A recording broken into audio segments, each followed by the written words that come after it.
To 100. To 100. 100!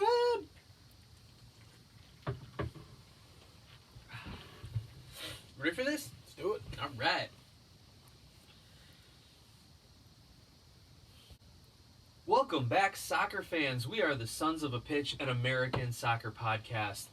We are proud to bring to you our 100th episode, and tonight we are going to feature all the latest headlines around the MLS, including talk about the new Fire ownership, Carlos Vela is MVP, rumors and trades for both expansion teams and established franchises, as well as the playoff final preview, Seattle, TFC, and how they got there. All this and more in tonight's episode. Well, hey everybody, welcome back once again. Thank you for joining us. I'm your host, Nick Pateras. Across the table from my good friend and fellow host, Michael Yalmy. We are thrilled that you have tuned in for what is our 100th episode as a podcast. 100. 100 episodes. It's a century of podcasting. It's a century of sound clips and ridiculousness and soccer talk. Maybe that's what I should have gone with. I was looking for alliteration. A century of soccer talk. Something yeah, sure. Like that? All right, anyway, we'll work on it. Like we said, we're the Sons of a Pitch, an American soccer podcast, and we want to thank you, our listeners, for helping us get to 100 episodes, to our sponsors, Donovan Food Brokerage and Nice Premium Iceland Pure Spring Water, for supporting us throughout this venture. We want to thank you to everyone who's tuning in on YouTube. Look us up at Sons of a Pitch Soccer. To everyone who's followed us along and liked us on Facebook at Sons of a Pitch Soccer, who's checked out our website, sonsofapitchsoccer.com. But especially thanks to everyone who joined our conversation, who follows us on Twitter at SOP Soccer. For everyone who's helped us grow the conversation of soccer in America.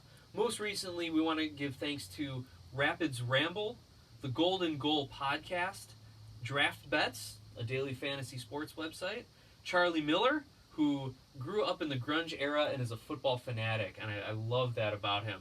Nice. I think we were talking on a DM about setting some Seattle Sounders highlights to like Pearl Jam music or like some 90s grunge from the West Coast. I think that'd be, if anyone out there has that ability to do that, please, that would be amazing. Also, thank you to Farah Martinez Law Firm, who's following us, the personal injury law, and Joey Galactique. Sorry, the odd font always makes me do a double take. Thank you, Joey. Thank you to all of our followers. We're going to jump right into it, Mike.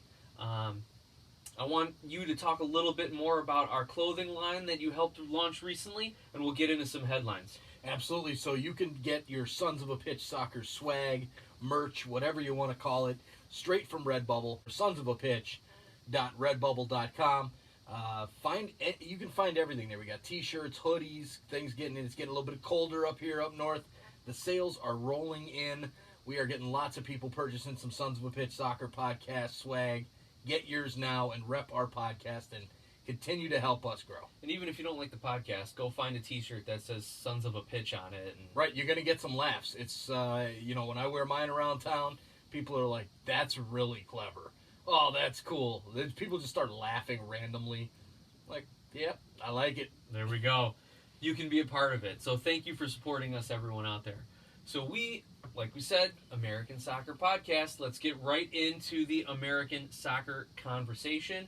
We actually had a friend of the show, John, write in, and he wanted to hear a little bit more about the new Chicago Fire ownership with Joe Mansueto and his big business, Morningstar, the investment firm, and how he thinks Joe Mansueto is going to run the Chicago Fire. Now, kind of what we've seen early on is that he's going to kind of give the current management a little bit of the leash. He's going to give them a little bit of time to see how they perform under his watchful eye. Whether you agree with that or not, whether you like it or not, personally, I don't like it. I would have wished he would have just cleaned house. But that seems to kind of be the way things are going. The Fire have re-signed a lot of depth players on their roster, and they have open DP slots with the likes of Bastian Schweinsteiger not renewing his contract, and Nemanja Nikolic rumored to be out, shopping him around, see if they can't trade him or make some sort of deal to free up that DP spot. So you're going to have money, you're going to have roster spots, and maybe you're going to have the same old coach. So, Mike, that's kind of it in a nutshell right now. And, of course, the move to Soldier Field. What do you anticipate seeing from Joe Mansueto? Maybe bringing a little of his business mind into the Chicago Fire. Yeah, I mean, they're doing a lot promotionally. The marketing team is doing well, and I don't know if he's behind that or what, but they're really running a big drive for Soldier Field, as they have to, because it's a big stadium they got to fill up coming from Toyota Park. So they're doing a good job of marketing and whatnot from that standpoint. Some of the things like we discussed before, the day one season ticket holders are getting free season tickets as well. They just released a new one where you can get season tickets anywhere, any seat in the stadium. If you sign up now through December 2nd, you get any seat. You pick the seats for $25 a game, $425 for the season, which really, if you think about it, it's a great idea. You're going to get people that want those big-time expensive seats, and I wonder if there's any qualifiers in that. I didn't click the link to see because I'm personally not interested in buying season tickets, but, if there's any qualifiers, you can't buy the club seats, you can't buy the, the suites or, those kind of things, but $25, $425 for the season for some good sideline seats at Soldier Field, that's not a bad idea. One, maybe there's a resale value in that too, and there might be some clauses in there. But I thought about it from just a resale standpoint. If you've got $25 you're paying for a ticket that's sideline 12th row, you can put that on StubHub when they're playing, LAFC with the MVP Carlos Vela coming to town for, some good money. So, interesting. They've been doing well from that standpoint. As far as the management goes, I personally disagree with it. Why you would keep these guys around? I mean, think about it, right? This guy, Joe Mansueto, made millions, billions running this company, Morningstar. If he was running this business, would he hire the worst people that are statistically the worst in their jobs? Would he retain the worst them? people in the organization? Or would he go out and say, yeah, you suck, you're doing nothing for our company, we need to find new people to come in and hire the best of the best? That's how you build a successful company. And you relate that to the soccer. You've got these guys who have horrible statistics, horrible analytics. They're doing a bad job. Why would you continue to let them stay? Why wouldn't you go out and get the best of the best? Now is the time to do it. You've got to move to Soldier Field. You've got lots of room inside that, with roster spots, money, all that. Why would you not do it all at once and bring in a headline coach? Do something. Why would you retain these guys? I would get it if they were planning a Soldier Field move for the end of next season and doing another year in Bridgeview. Then maybe, okay, let these guys ride out, give them another year, fulfill the contracts or whatever. But I can't see a guy building a company to be successful by retaining the worst of the worst and hiring bad people and not going after the best of the best to grow that company. I agree with you. And maybe it comes down to the roster. Like, if they can put together an amazing roster, then you fire the coach and the GM and go get who you want. But if you can't get good players and it's just going to be trash no matter who is coaching it, then maybe you just leave them there, let them play out their contract a little bit. As I've said it in podcasts in the past, I really do expect there to be movement within the front office, and on the sideline, on the bench, within the first year of Mansueto taking over ownership, because I really believe that he bought out Houtman because Houtman was just tanking his investment. Like, he was taking all he was doing was trying to get his franchise money and not do anything to actually increase the value of the Chicago Fire, which, as we all know, comes in second in search engine optimization results to the TV show. So he was really doing nothing to increase the brand, increase the value. So Mansueto's like, let me just buy him out, get rid of this guy, and then bring some of what made me so successful to the Chicago Fire organization. So I do expect to see Paunovic on a real short leash, but it wouldn't surprise me if he starts the season on the sideline for the Fire. Yeah, that's the way it's looking like it's going to go. I have no idea why that would be the case. There has to be a good reason. I mean, maybe he's got a plan. I don't know. You don't want to fire a coach without having someone in mind to take the job. Maybe. Some teams, they do just fire their coach. Yeah, but if he's that bad, maybe you do. Yeah, that's true. So, I have to go through a whole search, bringing guys. But there's talent out there. We saw it. Oh, so, yeah. So we saw what Houston did. Houston gets Tab Ramos, who, by the way, added Former U.S. Under 20 assistant coach Namazi to his now Houston Dynamo coaching staff, as well as Pablo Mastroeni gets added to the Houston Dynamo coaching staff. So Houston's doing it right. Yeah, former head coach of Colorado Rapids and Mastroeni. He did well with the Rapids. So that's a good pickup for him, especially as an assistant coach. So there's talent out there, and even if you got to go maybe a little overseas to do it, we saw what San Jose did with Almeida and how he's kind of rejuvenated the club, at least in one season. So I'm sure Chicago could do that. Or maybe they'll go hire Dome Torrent if you want to pay him a lot, because he's rumored to be resigning from NYCFC. Yeah, rumors, reports saying he's stepping down. He fueled the fire right after the loss to TFC in the playoffs, saying that, this team is ready for another coach. He's rumored to have some issues with Man City's ownership group, kind of the speed that it took, the length of time that it took to pick up Hebert, who I guess he really, really liked and really, really wanted, and he wanted him a lot earlier than they actually got him. I think he's the biggest concern for him, and I've read as well in some of these reports that a lot of MLS clubs have reached out to him, and he doesn't seem to be interested. It's the league. He doesn't like the structure of the season, the different season, right? It's run on a different schedule than the rest of the world. Yeah. He doesn't like the salary caps. He doesn't like the traveling.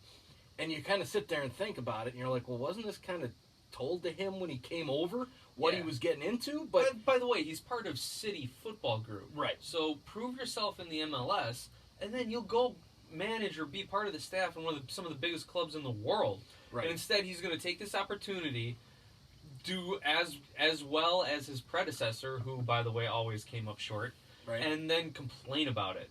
Not a good look for Dome, assuming all of this is true. Right. No, and look, I understand the frustrations from that standpoint, especially when you're part of City ownership group and you've coached with the likes of Manchester City and Barcelona and these huge clubs around the world. I think the biggest factor is the salary caps, is the amount of money. I mean, this guy's used to saying, oh, we have a hole at left back, let's go spend £40 million to bring somebody in on a transfer and pay them, $20 million a year. Right. And they can't do that. Yeah, he's got to actually work coach. That way. He actually has to coach and actually has to work with these rosters and these spots and international spots and all that kind of stuff.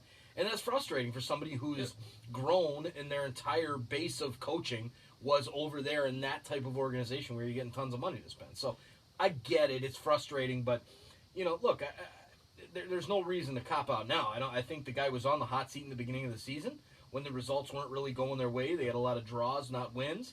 But then they started turning into wins. They started, they took over. Then they won the Eastern Conference pretty handily. Even when they were in second and third place behind Philly and Atlanta at a point, they had 3 games at hand. They had way more wins in the win column. You kind of had a feeling all season that New York City was going to get there. So he did a good job. Yes, they failed in the playoffs, but that's what they've done before. They've done it again. Right. And it doesn't help when you play at Yankee Stadium and you get booted to Citi Field, another baseball stadium across town, because the other team might have made the World Series, and they didn't, and they knew they didn't even before the game was played. But they still had to play at Citi Field because they sold all the tickets to Citi Field, right? There's management that goes into that. But enough ranting about that. It's a report. It's nothing official yet, but I don't see him coming back to New York City. All right, so we've talked Chicago Fire ownership. We've talked coaching around the league. Let's get into a few rumors here, Mike. There's a few rumors that have come out with various number of teams and international players to boot. First of all, Adam Lallana of Liverpool. Yes, the best club in the world about right now. Yeah. Liverpool. 31-year-old midfielder Adam Lallana. I think he plays midfield. Adam Lallana has been linked to a move to the MLS. Nobody knows what club. Nobody knows if he's going to come in at the summer transfer, if he's going to come in the winter transfer. It's just he was linked to a club in the MLS.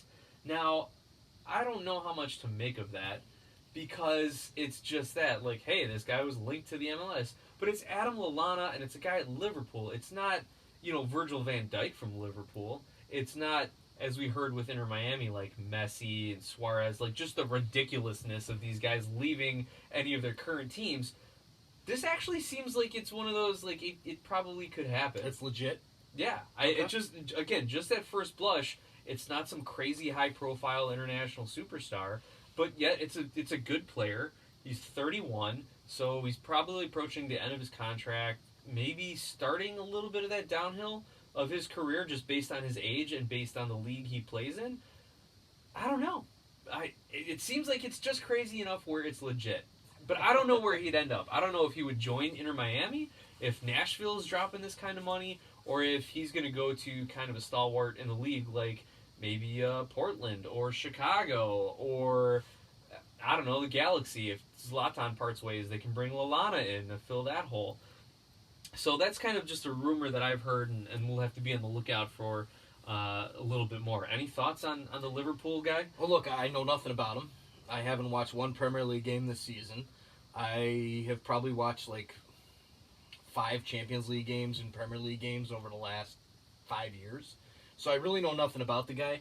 But the articles that I was reading about it just seems, to me, it just seems like he's trying to bring up his marketability and kind of using that as a ploy to say, because it was MLS or China. And that kind of seems, anytime they're like, oh, MLS or China, it's all about the money and trying to get, that kind of If that, you want that straight attention, dollars, go to right? China. If you want to build a profile, go to MLS. Right. And so I really don't know what to make out of this. There's no team that's strictly saying, okay, it's going to be Miami.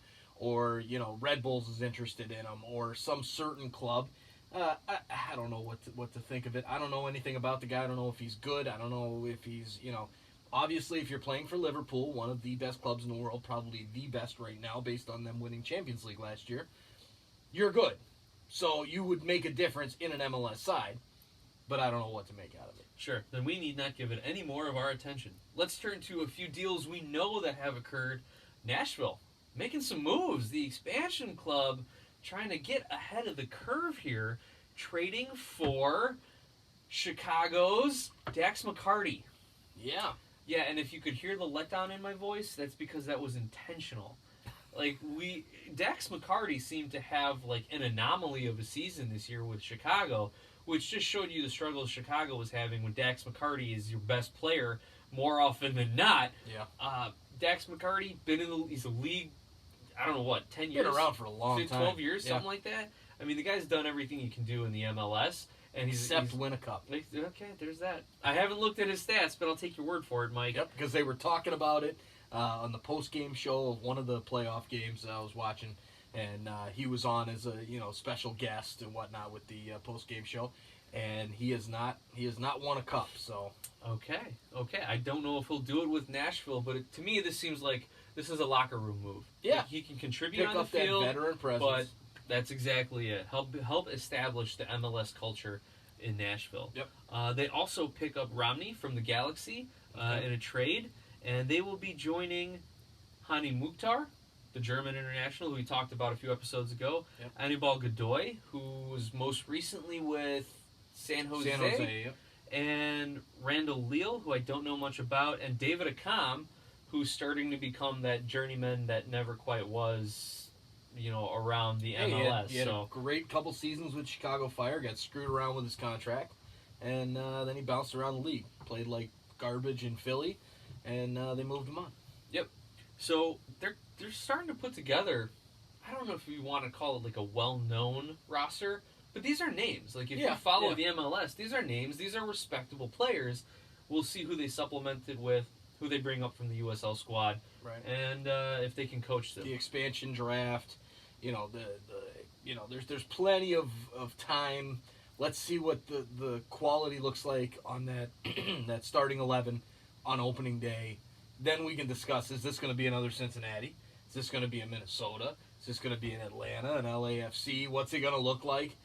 Obviously, they're not going to be like any of those clubs. With those names, I don't see them looking like Cincinnati or Minnesota in the beginning, the very beginning for Minnesota. But I don't see them being in Atlanta or LAFC either. Sure. I think they'll be kind of middle of the pack, maybe fighting for 8th, 9th, 10th in the conference. Not the bottom, not the playoffs. That's kind of what I see now, but there's plenty of time before we can get into that discussion. Yep, and hey, you and I both said it, and if I'm putting words in your mouth, correct me. When Cincinnati started playing this year in the MLS, we're like, hey, this is a respectable team. Yeah. The way this lineup is and what the coach has done, they've got attacking players. They can do just enough maybe in the back if they press and can, put some pressure on up front. Hey, Cincinnati's going to have a decent year. And they ended up having one of the historically worst years in MLS history. They had zero depth.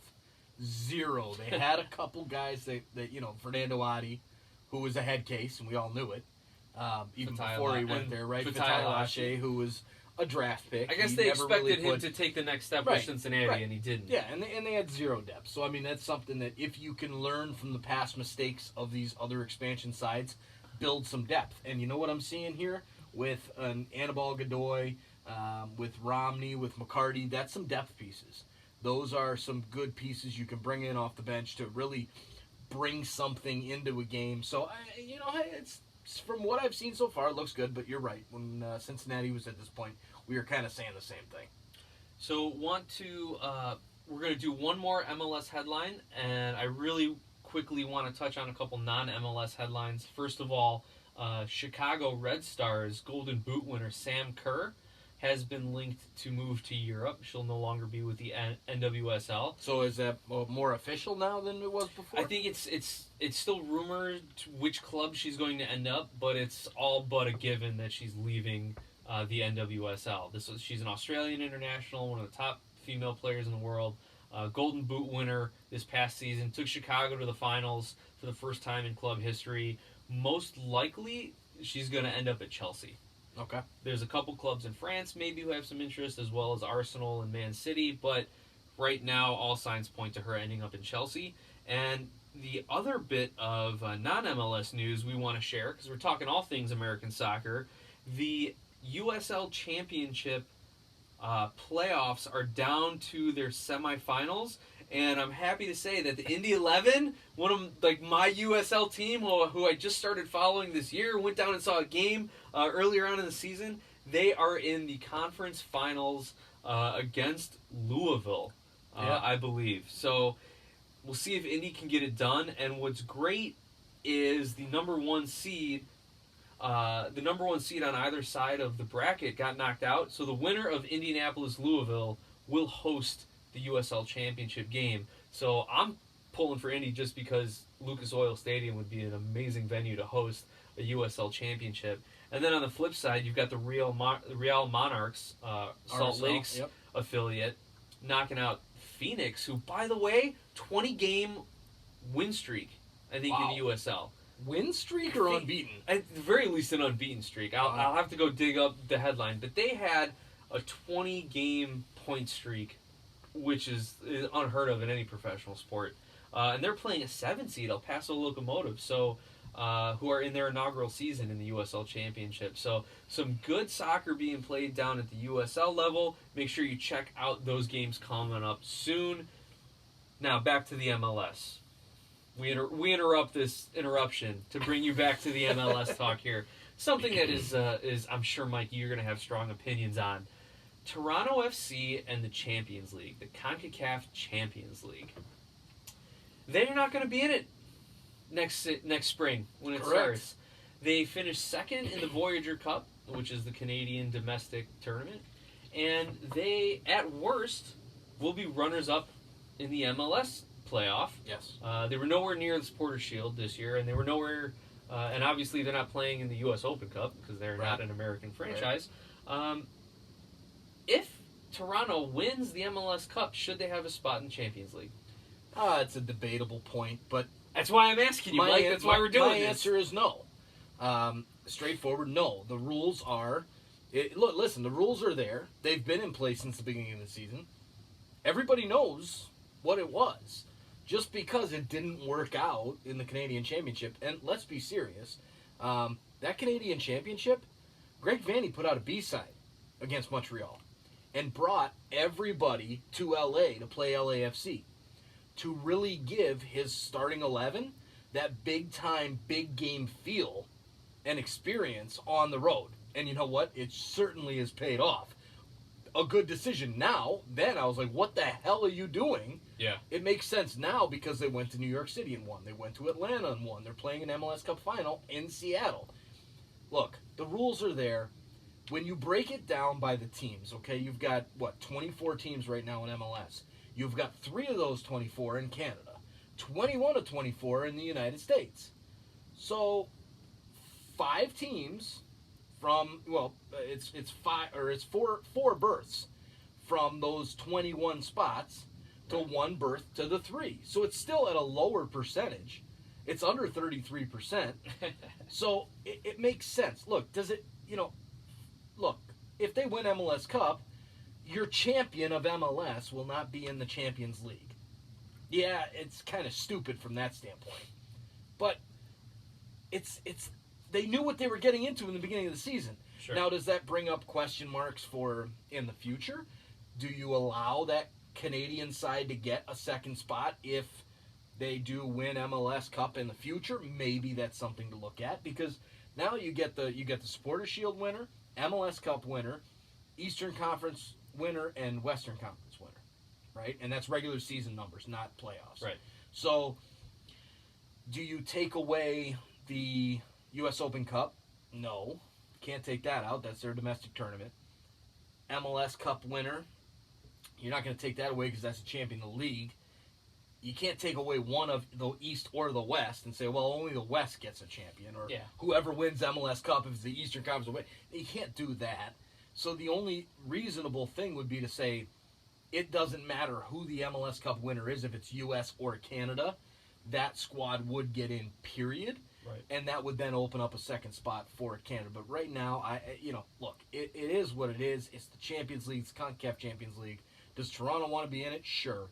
But that's not important right now. They knew what the rules were getting into it. If they wanted to really be in that tournament, then they should have brought a B side out to LAFC that night and played their starting 11 against Montreal in both legs and won that and kicked Montreal's ass like they probably would have if they brought their starting 11 in both games. To me, what's interesting is the fact that we get to have this conversation, because if DC had rolled through the playoffs by some miracle and won the MLS Cup, no one would be saying, well, maybe DC should be going down to Mexico and playing some of these Mexican teams in CCL. Or, I don't know, pick Real Salt Lake out in the West.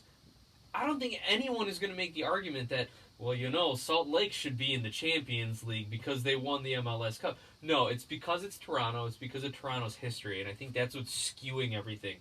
I agree with you. The rules are in place. TFC did not win or did not qualify based on the rules of Champions League. Right. Plain and simple. And I think, so the Champions League says each federation gets a certain amount of spots. The American Federation gets 4. American Federation, you decide how you want to do it. And this is how they did it. Right. Just so happens that the Canadian club is in the MLS Cup Finals. Yeah. So, and again, I think it's better this way because it rewards your season. It doesn't reward a 3 or 4 game stretch at the end of the year. Right. Right. So I'm totally fine with TFC not being in CCL. And by the way, TFC fans, you remember what happened the last time you were in CCL? And I'm not talking about coming up short in penalty kicks. I'm talking about starting the next season and tanking. So, you know what? Just roll with it. No. Just roll with it. Last time they were in CCL, they went down to Panama and played Independiente, and Terrence Boyd skied a penalty kick, and they lost to a club from Panama that they should have had no business losing to. So, look, the Champions League, we're not talking about the UEFA Champions League. There's not as much money involved as there is with that. And it is what it is. The rules are there. Shut up, go out, win MLS Cup. That's what you need to focus on, and just go after that. And we're gonna touch more on that MLS Cup. We are going to preview it here on this podcast, and then we are gonna do a separate YouTube video talking all about the MLS Cup in detail, rosters, tactics, who's got the better lineups, formations, and positional players at each spot around the pitch. So be on the lookout for our YouTube video as well. With that, we're going to wrap up the first half here. Halftime, we're going to bring to you a word from our sponsors. And then in the second half, it'll be all things MLS playoffs. And if time allows, maybe a little bit Nations League, USMNT type talk. Stay tuned. Hey, soccer fans. Welcome back to the second half of the show. We are talking MLS Cup playoffs. we had Atlanta and TFC go toe-to-toe, and we had LAFC and Seattle maybe kind of go toe-to-toe. That's generous. As you all know by now, it's TFC Seattle in round 3 of their just glorious rivalry between these two clubs over the last 3 or 4 years now. 4 years, yeah. Probably some history before that as well, during regular season games and whatnot. But we now get to see MLS Cup version 3 TFC Seattle, this time played in Seattle. The trilogy.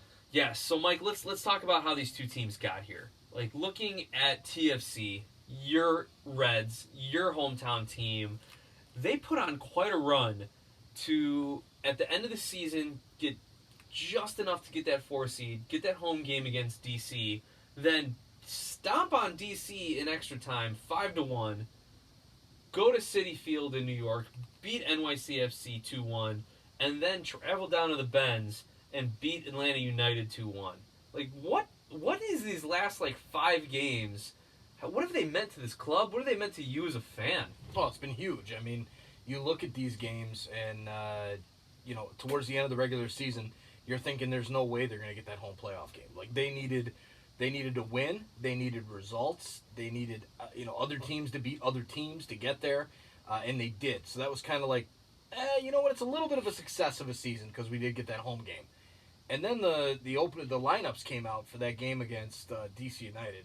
No Josie Altidore, no Omar Gonzalez, and I'll be the first to admit, I'm like, hey, not a chance. We're not beating DC, even though the game's in BMO. It might be close, but it's not going to happen.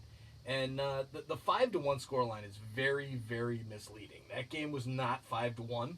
I think everybody kind of sees that and they're like, oh, Toronto stomped DC. No, it wasn't. They beat DC barely. They gave up that equalizer in stoppage time and then just went on a crazy run. And I think that kind of pushed them through the next few games. Because we all know Toronto doesn't want to go to penalty kicks. Oh, yes, we do know that. So, a big win. And at that point, you're kind of thinking, you know what, the season's a success. Vanny's off the hot seat for now.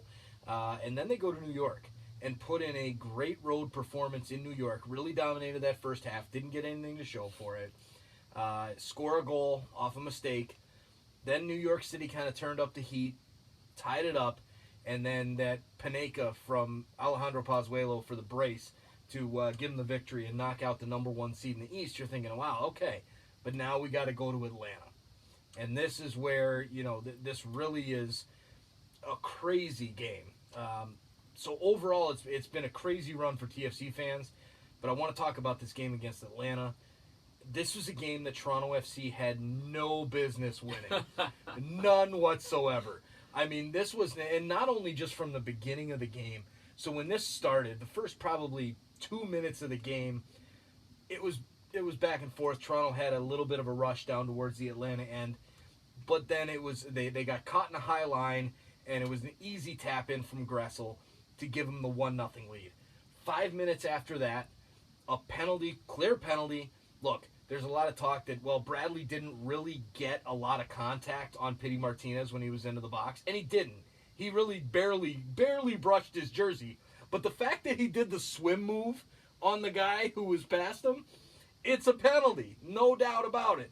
So, takes the penalty kick, which was a poorly taken penalty kick, but Westberg did get this, got his paw on it and saved it, and that kind of turned the tide, at least to give Toronto FC, the team, the fans, a little bit of hope to say, well, maybe we can, maybe we can claw our way back into this game because it's been ugly, a hell of a start for that team. And then a few minutes after that, Benazet gets a ball from Laurent Simon, of all people, and boom, puts it into the corner past Guzan, and it's 1-1. You're thinking, holy crap, there's a chance that we might have a game here. What really was telling, and why I say Toronto FC had no business winning this game, is because for the next probably 45 to 60 minutes of this match, it was all Atlanta United. Every single, the possession was all Atlanta. The passes were all Atlanta. 60-40 in favor of Atlanta was the possession. Overall, right. Yeah. And Toronto owned the first probably 5 to 10 minutes of that possession. Right. Shots were 15-4 in favor of Atlanta. Those shots on goal, 5-4 in favor of Atlanta. Atlanta absolutely was. They won the duels 42-33, so you knew they had possession. Atlanta had 3 offsides calls, so you know they were pushing it. TFC committed 16 fouls to Atlanta's 9, so you know they were fouling just to try and break up Atlanta's pressure and offensive play. 4 corner kicks to the 5 stripes. So again, this was all Atlanta. You're right. Yeah, it was 100% all Atlanta. I mean, to the point where a few players even picked up yellows just pulling guys back. I mean, they were past them in the middle of the field, and De Leon, I believe it was. I think it was Osorio as well. They literally just grabbed the guy's shoulders to pull him back. Yep.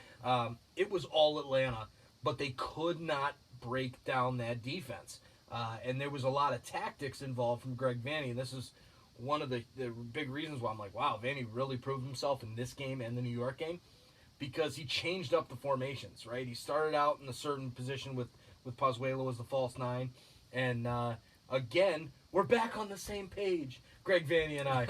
I'm like, all right, you got to take out, I forget what the sub was. It was Richie Larea at halftime for Tsubasa Endo. I'm saying literally to my wife, I'm like, all right, you got to take out Tsubasa Endo and bring in Richie Larea and switch to the 5-3-2. And he did it. I'm like, oh my God, we're back. Vanney's back. Listeners, if you don't know, whenever Vanney does what Mike wants him to, TFC tends to win the game. Whatever Mike is shouting at his television, apparently it gets into Vanney's ear during victories. It's all through the scarf. It must be it. Is there like a two-way communicator somewhere sewn inside your scarf? And the problem is I watched the game actually on delay. So okay. I started watching the game like 3 hours after the game was actually over because I was working. So I can't give it that. But I agree. Thank you. Really, what we need to do is get your like Class A coaching license. Yeah, and just have you go hang out on the sidelines of BMO, just yelling stuff at Vanney. Actually, you know what you need to do? This happened to me one time. I was at a Fire game when nobody was in the stands, and I was about 8 rows behind the bench, and I'm screaming at God, who was coaching? I don't know. Klopas? Maybe it was Klopas. Maybe it was Hamlet back then. Still, this was probably like 9 years ago at least. And no one's in the stands. Nobody's screaming. You could hear the coaches in the bench could hear me yelling at them. Put him on the far post. There's no one on the far post. Switch the field. Put him on the far post. They get 2 goals, and I'm screaming, I told you, I told you, I told you. And like you see the entire coaching staff turn and look at me from the 8th row and just shrug their shoulders.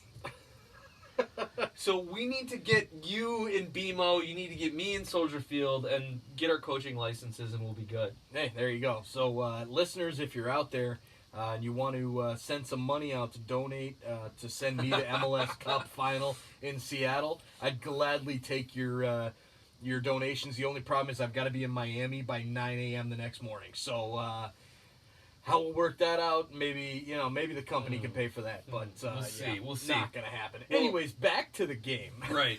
I mean, what a performance by TFC to eke that one out. Just heartbreaking loss for Atlanta. You know, the way they had their season go up and down with all the criticism around Frank de Boer, all the criticism around Pity Martinez and Ezekiel Barco, and whether or not they can elevate their game. Is Joseph going to have the same performance as his MVP season last year? He did. Joseph definitely did his part. Other than missing that penalty in the conference finals there. Kind of a big miss. Yeah, but there was talk that he had an injury before the game, a little bit of a hamstring pull, a little bit of a, I don't know how much to buy into that. But it's he a PK. Didn't look like himself. Well, right, for the PK, yeah, but like he didn't look like himself in that game, so maybe there is some truth to that. But again, this was about clinical finishing by Toronto. Look, even when this game was 1-1 and it was all Atlanta, my only thought was, please God, let us have one more chance. Just let us have that one chance. Please, because if we can be clinical and finish that chance, we have a chance to win this game. And we did. De Leon took that great strike from outside the box, probably 25 yards out, right into the top corner. Guzan had no chance, especially because of the screen of the Atlanta defenders. And that was it, right? Toronto took their chances. Atlanta did not. And here we are. So turning now to the other side of the bracket, LAFC hosting Seattle Sounders, the best team in MLS. Hang on, I got to back this up now. The best regular season team in MLS history. LAFC with the league MVP, with some of the best DPs, with last year's coach of the year Bob Bradley, with everything rolling for them, everything to just it's theirs. They just had to go take it. And then here comes along lowly old Seattle, and Brian Schmetzer and his glasses and everything. But that's the storyline, right? Like, you had this juggernaut of LAFC against poor hapless Seattle here. People tend to forget how good Seattle has been. Yeah. I don't know, for the last 11 years that they've been in the MLS and have made the playoffs every year, and also have some pretty darn good players of their own, who probably has a coach that has been extremely overlooked because of more high-profile guys like Bob Bradley. You heard it in the postgame when they asked Brian, like, hey, how does it feel? You just knocked off, you're going to the Cup. And he goes, oh, I feel a lot better than Bob does. Yeah. Like, that was a pretty blunt comment, but there's a lot you can read into that. Yeah. So, I mean, Mike, I don't know how much of this you got to watch, but, I mean, that was kind of the storylines going into this match. What were you thinking while watching the game play out? Look, LAFC overlooked Seattle. That's what they did. This was a team who was the best team in the regular season by far. And they were just saying, look, we've got this. We're at home. And they came out strong. And both matches were very similar in the fact that the home team scored first. And then the other team, the away team, countered quickly. And, look, the comments from Brian Schmetzer, I love it. Right? I mean, he had all the case in the world to make that comment, because don't forget, Seattle lost in the conference finals last season to Portland at home when they lost on penalty kicks. When the Portland players didn't even know that it was going to go to penalties because they thought the away goal rule was in play and all that kind of crap. He knows what it feels like. So to say, yeah, a hell of a lot better than Bob right now, why don't you ask him? Because that's where I was last year. Totally get why he would say that. Seattle came in with a game plan. That game plan got screwed up early, but because it was so early, it didn't really mess with their psyche. There was no knee-jerk reactions from the coaching staff This either. isn't the 75th minute. It's not the 80th minute. It was the 17th minute. You got plenty of time. Same thing in Toronto and Atlanta, right? It was 3 minutes into the game. The penalty was saved at the 10th minute. It's still way early. You got plenty of time, plenty of soccer left. And here's the excellence in coaching on both the part of Greg Vanney and Brian Schmetzer. I'm positive they told their teams, look, we're playing Atlanta and LAFC. We are going to concede a goal. Yeah. It's just a fact of life when you play these two extremely high-powered offensive teams. We're going to concede. Yep. Don't let that change anything. Right. And sure enough, it didn't. Didn't change anything for Toronto. They ended up winning that game. Didn't change anything for Seattle. They executed their game plan perfectly. Yeah. And ended up getting the goals on the counterattack, and I think they got one of the goals from build-up as well, despite giving up 70% possession to LAFC, despite giving up 4 shots on target to LAFC, and, despite giving up a lot of the other statistics in this game to LAFC. Right. Seattle got the victory. Again, it's about being clinical in front of goal. Rui Diaz with that strike, with both goals, was clinical. Ladero, clinical. They took their chances. LAFC did not. That is what it comes down to in this type of format. And I think it's surprising because you had for the first 2 rounds of the playoffs, it was what? I mean, you had I think it was 5-1 in the first round for the home team, and then 3-1 in the second round, right? So it was 8-2. You're thinking, yeah, the home teams have that advantage, and they did. And then you get to the 2 games in the conference finals, and both away teams win. Why? Strictly because they were clinical with their chances and finished them. The other teams did not. That's what it came down to. And you had 2 good sides on both sides of it. Once you get to the conference finals, both teams are good. Same thing in MLS Cup Final. Both teams are good. They're believing in themselves. They're both hot. They're both on a run. So, LAFC, the main thing for me is just how disappointing is that. Oh, yeah. You know, they were right there. This was a team who had everything. And honestly, the conversation of the best team in MLS history, they cannot be part of that conversation because they did not even make the MLS Cup Final. This is a team who did not win the U.S. Open Cup. This is a team that, they dominated MLS the regular season, won Supporters Shield, but they couldn't even make MLS Cup. They didn't make the U.S. Open Cup Final. Right. You can't be in that conversation. Vela was pretty much neutralized during this game, so Seattle took away their best player, and maybe there was a little bit of a hiccup with LAFC's plan because you had Mark Anthony Kaye being subbed in at the half for Latif Blessing. I think Blessing went down with an injury and was trying to play through it a little bit, and he's proved to be a valuable signing for LAFC, both in a monetary sense and an on the field production sense. So for not being able to have him go into the second half, maybe kind of threw a hiccup. But yeah, you're right. If you're LAFC, and this is where they were in such a tough spot because it was win the cup or the season is a bust. Right. And unfortunately, there are 23 other teams who aren't going to win the cup. Right. So to measure your team on championships is a really hard thing to do. But in the case of LAFC, you have to, based on who's coaching, based on who's on the field, based on your regular season performance for 2 years. Right. And look back at 2017, Toronto FC, points record. They won the Canadian Championship, and that's the only debate with TFC as the best team in MLS history, is the fact that it was the Canadian Championship and not the U.S. Open Cup, because more teams are in the U.S. Open Cup than the Canadian Championship. Right. TFC only plays, 2 series in the Canadian Championship? 2 series in the Canadian Championship, so it's a lot different, but they were that headliner. They were the team going into the playoffs, like LAFC was, like the Red Bulls were last year. The Red Bulls couldn't get it done. LAFC couldn't get it done. Toronto FC did get it done. Maybe the change in format had something to do with that. Do I think Seattle could beat LAFC in 2 games?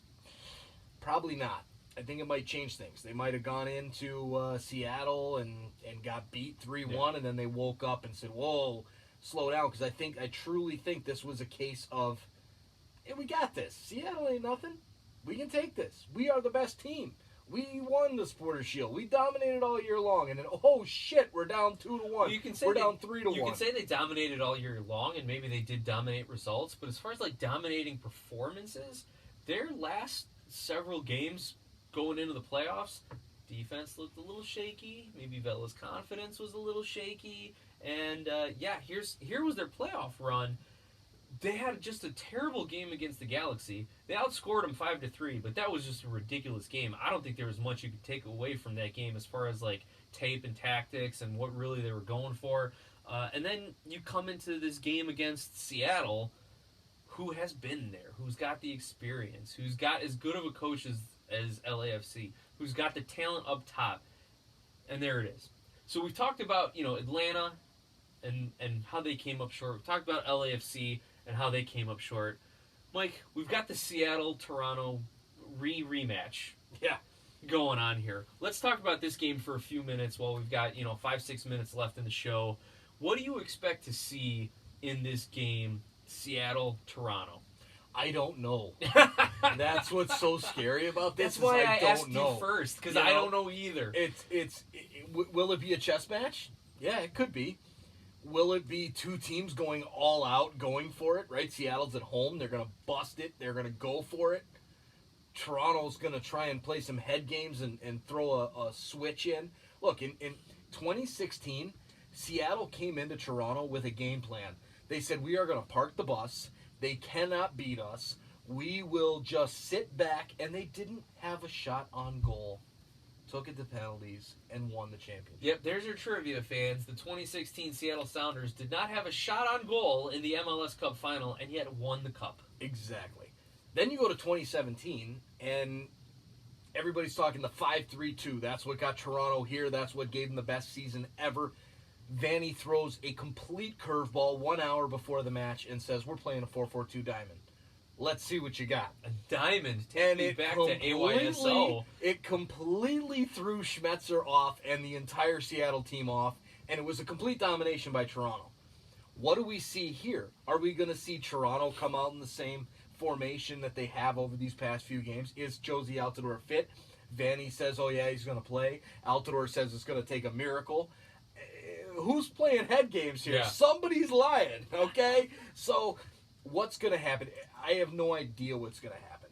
Honestly, I think they're both going to come in with game plans, and then 20 minutes in, it's going to be 1-1, and both game plans are going to go out the window, and it's just going to be a friggin' fight to the death match.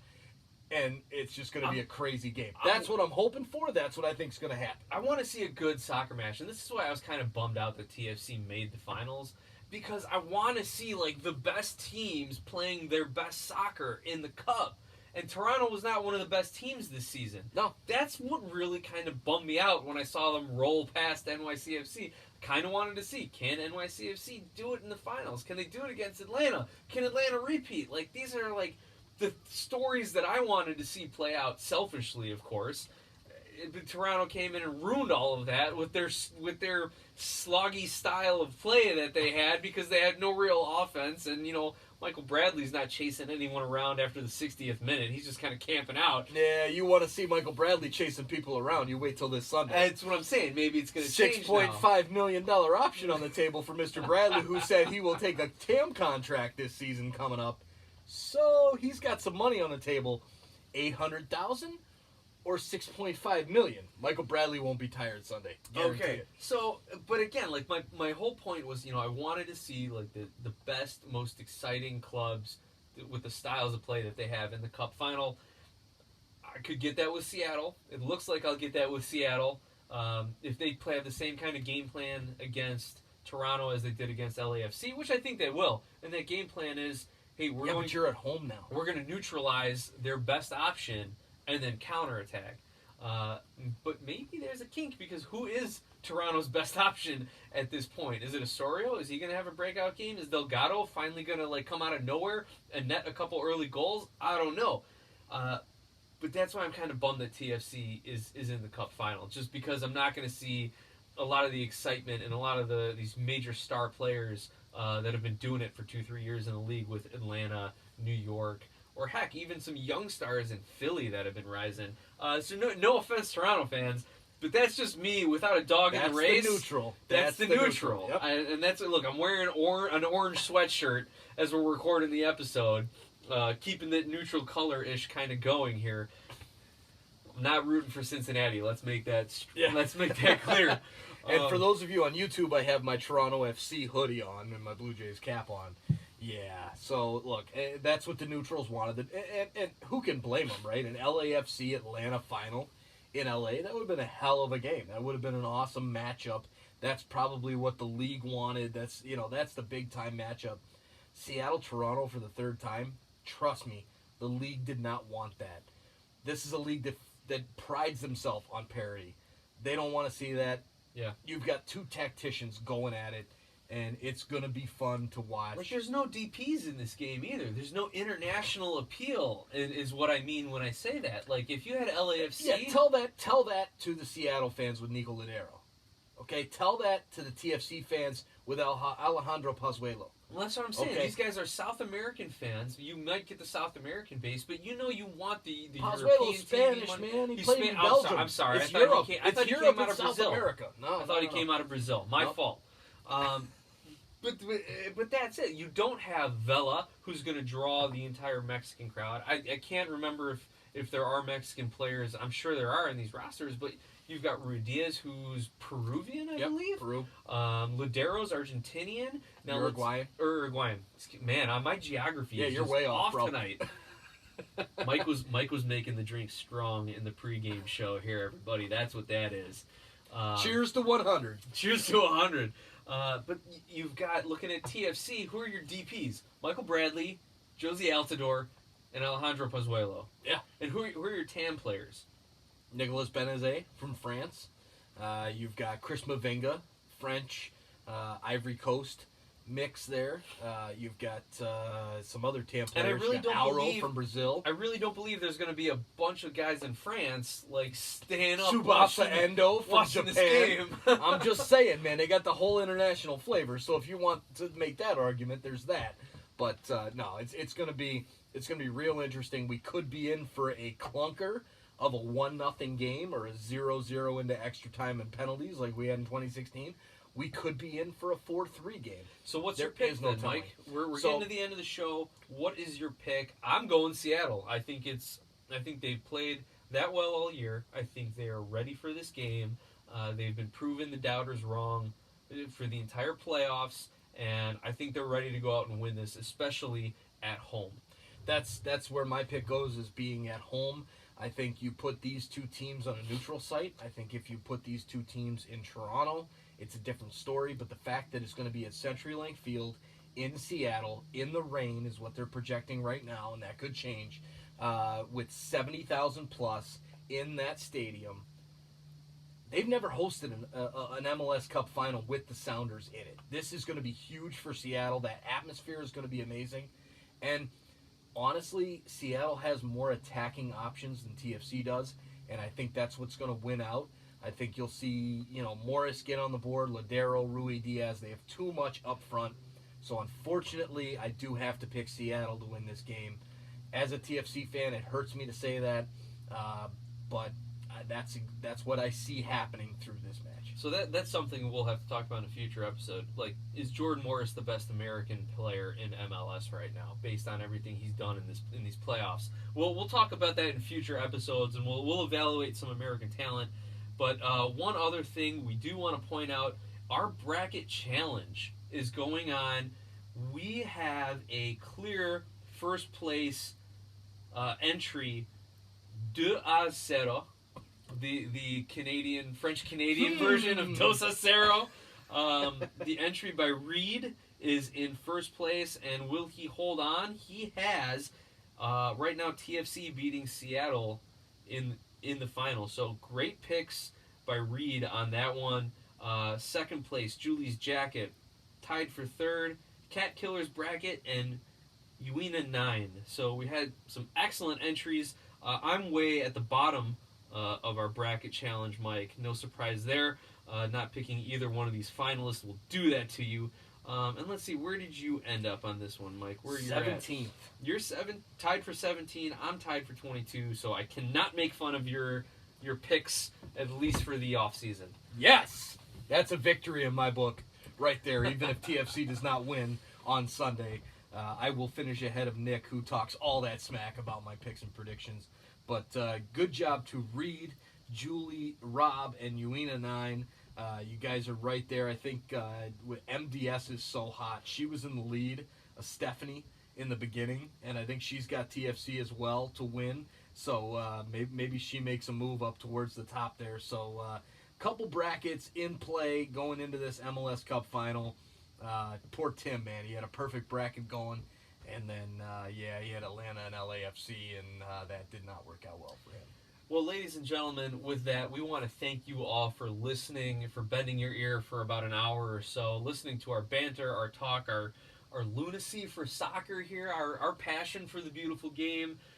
Again, join our conversation on Twitter at SOP Soccer, on Facebook at Sons of a Pitch Soccer. Email us, podcast at sonsofapitchsoccer.com. You can find us wherever you listen to podcasts, Google, Apple, Stitcher, and elsewhere. Additionally, go to, what's the clothing website, Mike? sonsofapitch.redbubble.com. As well as other swag available from Redbubble. Thanks to our sponsors, Donovan Food Brokerage and Nice Premium Iceland Pure Spring Water. But again, thank you most of all to you, our listeners, and to everyone who helps grow the conversation of soccer in America. Thank you. Enjoy the MLS Cup Final, November 10th, coming up real soon here, and we will talk to you next week.